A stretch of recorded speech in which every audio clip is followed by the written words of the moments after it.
Situé au nord-est de la République démocratique du Congo, dans la province du Haut-Uélé à la frontière avec le Soudan du Sud, le paysage de Garamba abrite le parc national de la Garamba, avec ses 3 domaines de chasse. On y trouve également des localités telles que Bélé, Aba, Faradj et Dungu, qui abritent de nombreux réfugiés et les communautés locales. Ce paysage connaît l'afflux de réfugiés depuis 1990. Actuellement, plus de 20 000 réfugiés sud-soudanais habitent dans les sites d'installation des réfugiés de Méri et de Bélé, des localités du territoire de Faradj. Pour la plupart des cas, ces réfugiés disposent de peu de moyens de subsistance. Des espaces de terre leur sont octroyés par les communautés hôtes pour des activités agricoles. Au regard des besoins énormes des réfugiés, ces espaces agricoles sont insignifiants. Le nombre important des réfugiés, ainsi que leurs besoins à bois-énergie, en matériaux de construction et en d'autres ressources, constituent une menace pour le paysage de Garamba.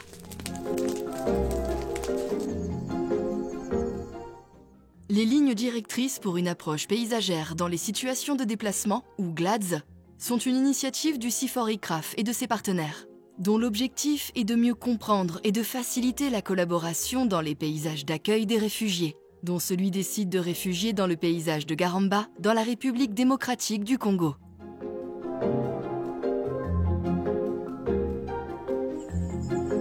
Une compréhension partagée des paysages de déplacement constitue une première étape pour faire face à la complexité et aux multiples fonctions d'un paysage.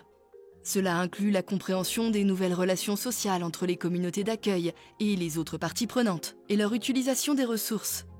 La pression exercée sur les ressources naturelles environnantes fait que les réfugiés se retrouvent maintenant souvent en concurrence avec les communautés d'accueil pour l'accès au bois de chauffe ou à l'eau. Faisons partie, ou la chefferie fait partie de ces paysages du Garamba, puisque nous sommes dans les périphéries du parc. Alors, nous avons une grande pression par rapport à la population que nous hébergeons dans notre chefferie, notamment la population locale. Il y a la présence de grands nombres de réfugiés ici. Il y a des retournés volontaires suite aux exactions de la LRA. Il y a des déplacés internes qui se sont stabilisés ici chez nous, à tel point que cette grande présence de la population pèse sur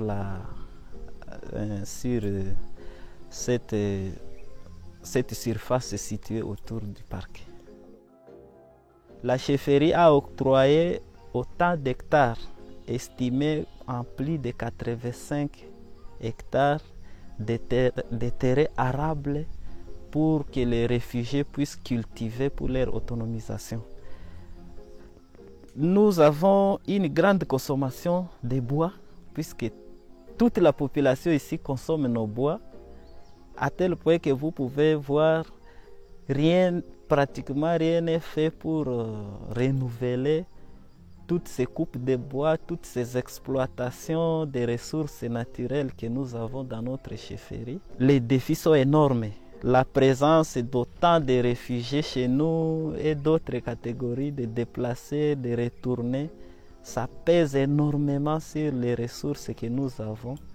Et cela crée une sorte de tension entre la population locale et ceux qui viennent habiter avec nous.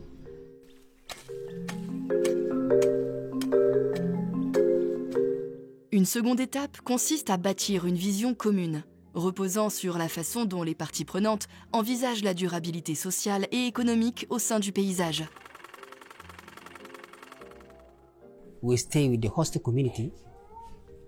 It is perfect. We have a relationship.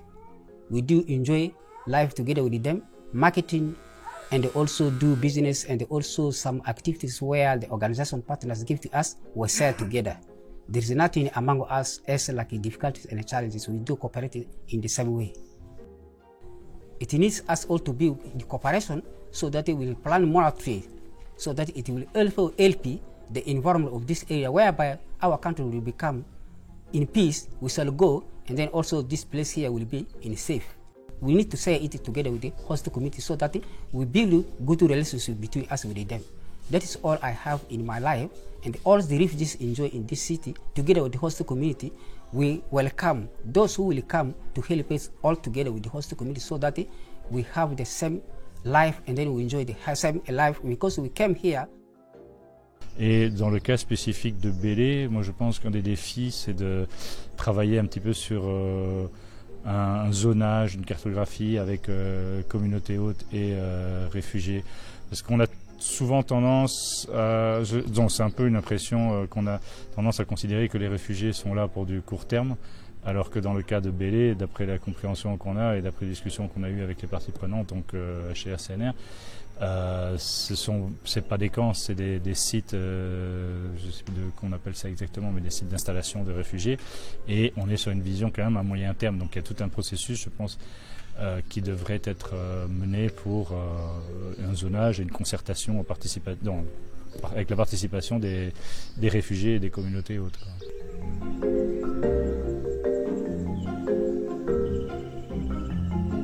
Les actions menées dans les paysages d'accueil de réfugiés requièrent de travailler au-delà des secteurs, des frontières géographiques et socio-économiques, d'aborder les besoins sur le plus long terme et d'impliquer à la fois les réfugiés et les communautés d'accueil. Et le site a été identifié du côté de Bélé après concertation et discussions avec les différentes parties prenantes. Et l'objectif, c'était de dire, voilà, le HCR s'occupe des réfugiés, travaille avec les réfugiés, et de demander au parc d'étendre sa zone d'intervention pour appuyer les communautés hautes de Bélé, sur lequel on a focalisé sur deux des thématiques que nous avions déjà, donc c'est l'agriculture durable et l'éducation environnementale auprès des communautés hautes et éducation environnementale aussi auprès des réfugiés. Et nous avons aussi appuyé sur les foyers améliorés, donc pour limiter la déforestation et le problème du Makala sur la zone de Bélé. Paysage de la Garamba, nous avons connu beaucoup de difficultés parce que il y a d'abord les bois qui sont consommés, il y a aussi les attaques de notre patrimoine, surtout les braconnages. Bon, ce sont un peu des incidents auxquels nous nous butons toujours quand nous devons gérer les réfugiés. C'est ce qui nous a fait aussi connaître à une année 2018 qu'on a pu déplacer les réfugiés qui étaient dans les territoires d'Idungu vers les territoires de Faradje, plus précisément vers Bélé. Nous avons pu faire beaucoup de plaidoyers pour qu'on leur accorde de l'espace pour cultiver, parce que la plupart de ces réfugiés vivent des travaux des champs. Je pense que les autorités nous écoutent. Et puis on fait aussi des plaidoyers auprès du HR pour que PAM puisse venir leur accorder les assistances, parce qu'ils peuvent faire les champs, mais ce n'est pas un mois qu'ils peuvent déjà commencer à utiliser les produits de leurs champs. Mais sinon, on continue à faire des plaidoyers pour améliorer leur situation sur le terrain. To have a support of how we can replace the deforestation which happened. There is actual high need that people should be engaged to ensure that they protect the environment so that we maintain Garamba to be in its place. Because after 2 to 3 years, if we cannot maintain the environment, so we are risking even a high risk of making desert around Garamba. But if we could really ensure that we go by the policy of the government, that cut 1, plant 5, I think this may maintain the environment. Donc d'amener la culture, une culture agroforesterie, donc qui nous permet de chercher comment sauvegarder l'environnement, tout en mettant en place l'espèce Acacia mangium, dont les bénéficiaires, dont les réfugiés que nous travaillons avec eux, ils sont en train de cultiver. Donc, ils sont en train de cultiver tout en protégeant l'environnement. Instaurer les AGR, donc les activités génératrices de revenus, entre autres, où nous sommes en train de faire l'aviculture, donc nous avons un poulailler. Outre le poulailler, nous avons aussi la cuniculture, donc que nous sommes en train d'implémenter auprès de ces bénéficiaires. Les agences de développement et les organismes gouvernementaux locaux travaillent avec les communautés pour favoriser une plus grande durabilité dans la région. Ils œuvrent à l'amélioration de l'utilisation de l'énergie dans la préparation des repas, avec la distribution et la vulgarisation des foyers améliorés, la plantation d'arbres pour restaurer le couvert arboré, et aussi pour contribuer à la fertilisation des sols en vue d'améliorer les rendements agricoles des espaces mis en valeur par les réfugiés et les communautés hôtes du paysage de Garamba.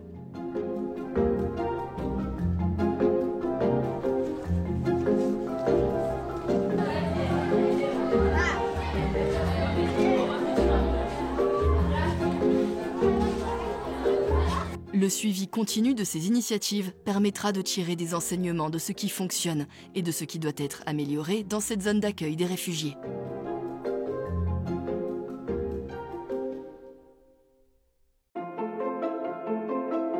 Faire en sorte que les femmes, les hommes, les jeunes et les groupes vulnérables puissent participer favorise les résultats plus équitables. La question du genre est prise en compte pour faciliter l'adoption des foyers améliorés dans les ménages du groupement Ali.